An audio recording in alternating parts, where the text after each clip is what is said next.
we're following a family line that begins all the way with Adam and goes through Noah, Abraham, many of the great figures of history, all the way down to the family of Jesus.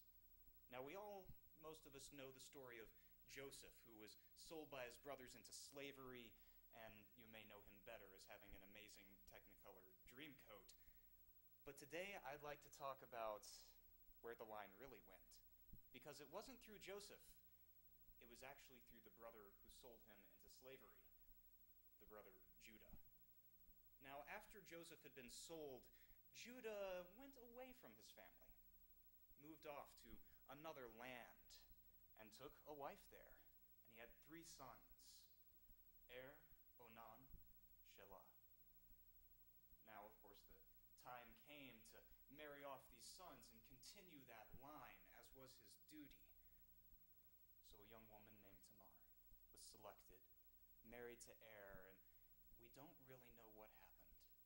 But for some reason, this first son of Judah did not find favor with the Lord and was struck down before the line could be continued. Tamar was very distraught and prepared to don the garments of widowhood. But Judah realized that the line needed to be carried on. So they practiced a custom and married her off to Er's younger brother, Onan, the middle child. Now, I grew up in a household that had a middle child. I was the youngest. The middle child, these tend to be very crafty people who know how to use a situation to their advantage. So Onan looked at what was going on. He was supposed to produce a child with Tamar, so that the line could be carried on, so that the inheritance could go to a son of his older brother. But wouldn't it be in his better interest if Tamar never had a son? If instead Onan, by another wife, had a son, if that line could end, he could get his older brother's inheritance. It made perfect sense. So Onan came up with a very, let's say, X-rated solution to this problem. I won't go into it from a pulpit, but if you're ever curious, you can open your Bible to Genesis 38 and see some kind of sketchy, disturbing methods by which Onan went about not creating an heir. Needless to say, the Lord was displeased. Onan, like his brother, was struck down. Well, at this point, Judah he's a little confused by what's going on here. 2 of his sons have married this woman, and 2 of his sons have died. Judah is starting to wonder. He's starting to wonder if maybe there's a connection. Maybe there's something happening here. Maybe this woman is somehow cursed, or some sort of misfortune has fallen on my family. I only have 1 son left. What am I going to do? He hatches a plan. He tells Tamar that, my last son, Shelah, he's still a young'un. He's not ready for this kind of thing. He's not ready to be married. Give him a few years to grow and mature and be in my tutelage in my household. And you go to your father's house. Continue to wear those clothes of widowhood and continue to mourn and go about your widowly duties. I promise, when he grows up, the 2 of you will be married and the line will continue. Years passed. Shelah began to grow up. And it became painfully obvious to Tamar that a wedding was never going to take place. It became painfully obvious to Tamar that Judah thought something was wrong with her, and that she, unless she took action, would not be able to continue the line, would not be able to fulfill that vow that she had made to the first son of Judah. Well, in Judah's own life, another tragedy struck. His wife passed away. Judah went about his daily business, shearing sheep, doing farmerly things. And Tamar took notice of this and realized that if the line was to continue with that 3rd son inaccessible, there was only one person to go to. Judah was on his way to Timnah.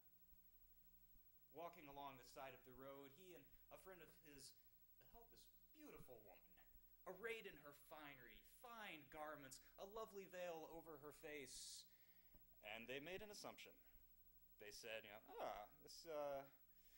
This is a woman with whom we can find some, shall we say, pleasure. Let's go with that. That sounds biblically. We can get to know her biblically. Okay, yeah, all right, this makes sense. Judah propositioned her. And Tamar realized, I made a vow to continue the line. Here comes the chance. So she laid with her father-in-law. I don't know whether it was bad lighting, whether she kept the veil on, but somehow manipulated this man into thinking that she was a prostitute. But she needed people to know that she had not done something that a harlot would do. She had not done something disreputable. So before they did the deed, she asked of Judah, I need a sign of you. I need a sign to show that this took place between us. I need a sign to make sure that I receive my payments for what's about to take place. Judah had promised a sheep, but you know how these businessmen are, and he had already promised 2 sons, and that didn't work out. So he said, this signet that I wear around my neck, that I would normally stamp things with, it's on a cord.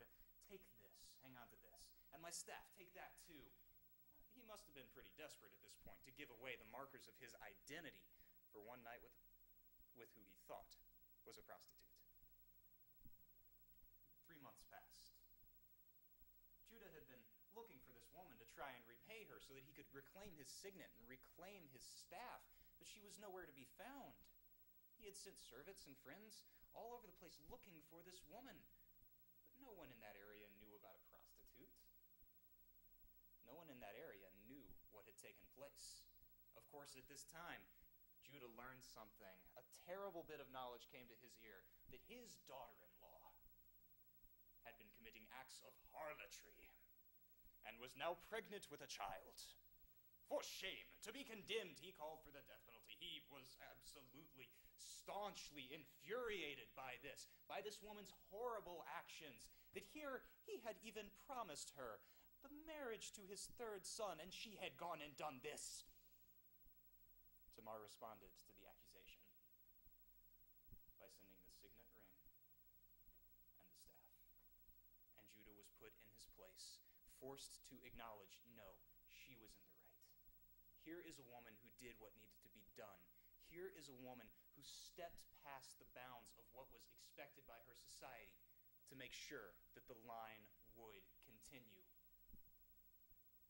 Just as with Jacob and Esau, twins wrestled in Tamar's womb, fighting to see who could burst forth first to continue the line that would lead us as a people on through history, through the age of kings, to the time of Christ, and into the world today. This woman's actions continued the line